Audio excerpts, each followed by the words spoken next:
Hello friends, this model is to demonstrate compressor based water pump.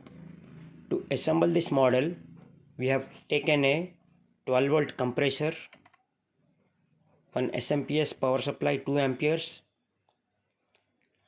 and one transparent container, hose, 4 pipe and one brass nipple, L brackets, few nuts and screws, wooden base,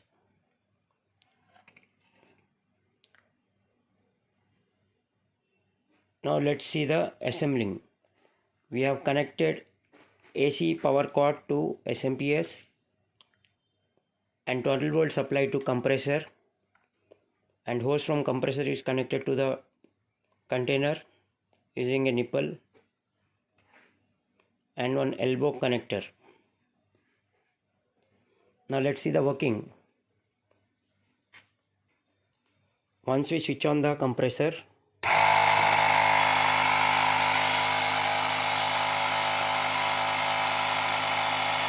the compressor pushes the water.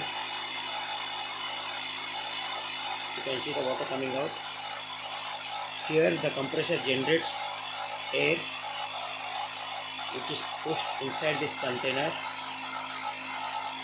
and that pushes the water out.